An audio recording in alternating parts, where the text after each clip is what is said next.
Yes, guys, what's going on? So, soon we're going to be seeing a fight between Triple G and Daniel Jacobs. But before we go into that, I just want to say something that um, a close friend, someone who has helped behind the scenes of Be Real TV from the very early stages, who was a cornerstone in making the interviews happen with, you know, all the big names in boxing that I've done pretty much. And he's had a passing away in the family. So just please, everybody, remember him in your prayers.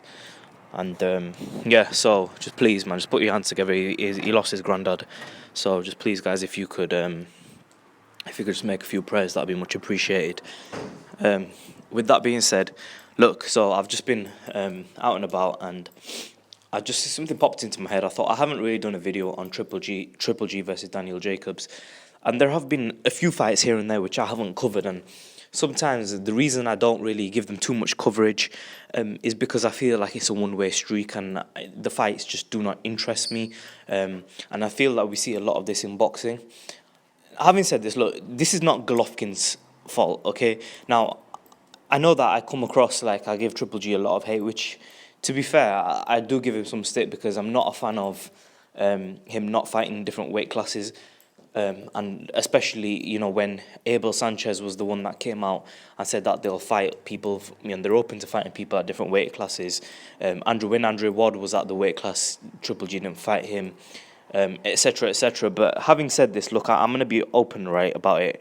Gennady Golovkin is a very good fighter. I do watch him, and I'm a fan of his drama shows, okay? And what he did to Kell Brook was, even though Kell Brook was a welterweight, what he did to Kell, because Kell Brook's, he might not be, a middleweight, but he is a big, he's a big welterweight, and he has got a tremendous amount of skill, and Golovkin handled it and overcame adversity in the boxing skill. And not everybody is able to do that. A lot of fighters at that weight division would have lost to Kell Brook, and Kell Brook would have outboxed him. But Triple G obviously came up and he did his thing. And also, I respect what Triple G is doing in unifying the divisions, okay? In unifying the division that he's at. I am a supporter of unifying all the belts. It's taken him a long time to do it, but, this is boxing, it does take a while. On to the topic of Daniel Jacobs. Look, I don't think it's a competitive fight, okay? And the simple reason is because Daniel Jacobs is going to get knocked spark out by Gennady Golovkin. He leaves himself too open. He has been dropped in his career before. And I'm going to be honest, I haven't really seen too much of Daniel Jacobs. I've watched him and I've watched his fights, but I never ever sat up to say, oh my God, Daniel Jacobs is fighting tonight, and I'll watch it because of Daniel Jacobs. I have seen him fight, and this is my take on it. I think that he does have some power, but so did David Lemieux. And do I think David Lemieux is a better boxer than Daniel Jacobs? Not necessarily, not necessarily.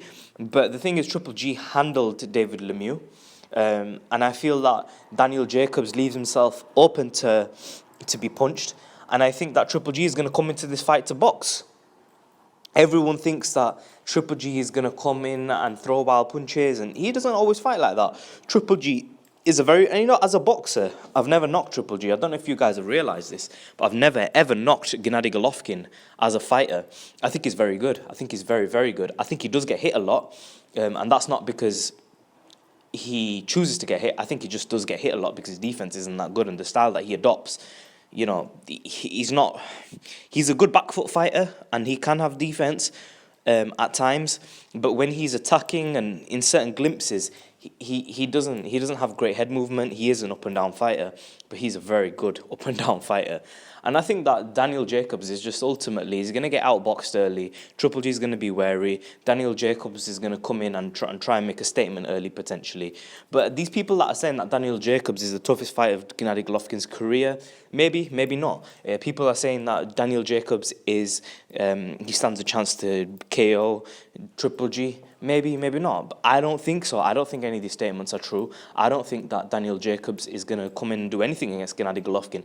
I was not I didn't understand where David Lemieux came from all of a sudden, and this whole thing was made of David Lemieux's going to beat Triple G, and it was a very competitive fight. I don't think it was. Prior to the fight, if you guys go back and look at my videos, I said that fight's going to be a boxing match, and it's going to be because Triple G is going to make it into a boxing match. And I said that. Everybody thought that because two knockout artists are coming together, the same thing that happened with Provodnikov and Lucas Matisse.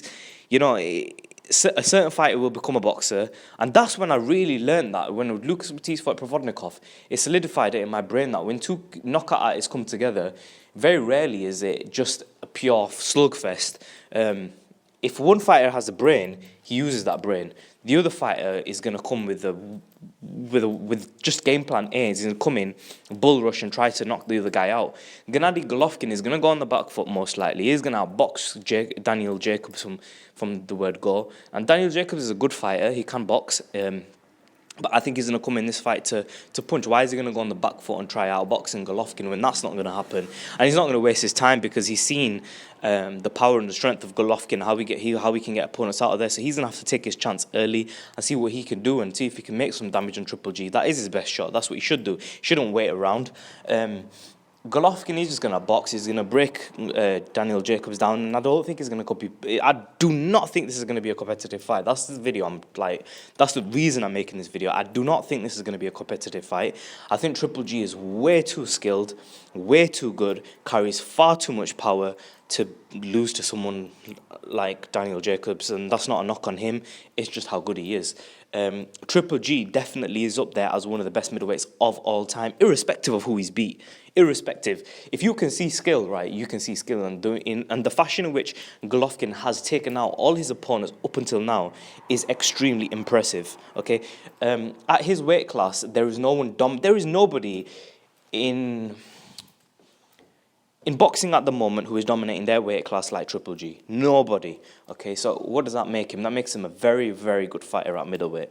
His only test is going to come if he moves up or if he faces Saul Alvarez at 160. They're the only two tests he's going to face.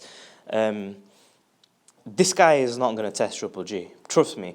Kell Brook is going to... When this fight is said and done, I'll be very surprised if Daniel Jacobs has more success than Kell Brook. That's the truth of it, because Kell Brook can box his ass off. I don't think Daniel Jacobs can box very well. I don't think he's as good of a boxer as Kell Brook is. I don't think Daniel Jacobs is going to be able to catch Triple G flush in the chin and hurt him. And the thing is, Triple G can take it early. But leave a comment section below, subscribe as always. Let me know what you guys think in a bit.